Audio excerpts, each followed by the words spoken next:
Another Vancouver Island school may close its doors because of declining enrollment, but this is not the kind of story we have told you before. Channel's Howard Markson has details when we come back. Another island school is facing possible closure because of declining enrollment, but this is not the typical situation. This is the Maxwell International Baha'i School in Shawnigan Lake, and while it is run by a faith, it takes an all-inclusive approach to students who come from southern Vancouver Island and from around the world. Channel's Howard Markson is just back from Shawnigan Lake, and he joins us now with more on the story. Howard.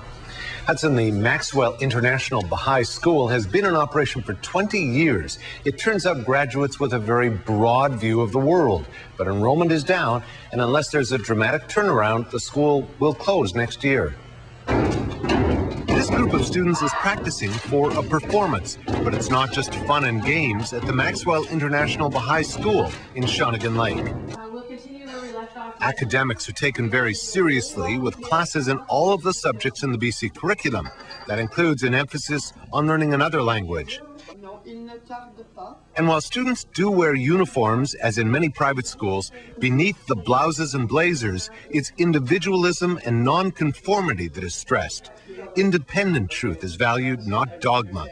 In this veritable United Nations, it's the students' differences that are embraced. It's not just tolerance for other people's cultures that we have, it's that we all respect and celebrate everyone's cultures and everyone's differences. I've met completely different people than I would have at previous schools.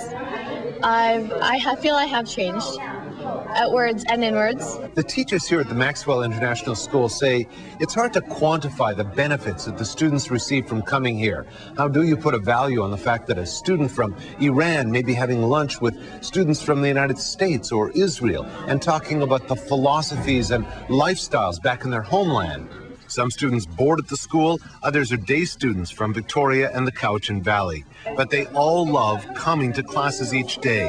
And when they found out the school is slated to close, they decided they had to do something. When I heard that Maxwell was closing, I just felt so sorry for the people who could have come and didn't have the chance and the opportunity. And I think it's just that moment. You're just like, I have to do something. The Baha'i Assembly feels it can't continue to run the schools with only 125 students. For it to work, Maxwell will need about 175. A group of parents is trying to form a society that can take over the facility from Baha'i and run it as an independent school. In the school, they talk with the kids about being the change they want to see in the world.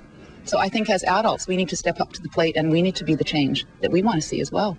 The parent group and the students will continue to fight to keep what they say is a one-of-a-kind school open, so that others will be able to graduate not just with a great education, but as true citizens of the world. And Hudson, for people who might think the Maxwell School is right for them or their children, you can reach the new parent group by email at maxwelldevelopment@yahoo.com. And if they aren't successful, though, in their campaign, the school will have to close its doors after this June. All right, we'll keep an eye on that. Howard, thank you.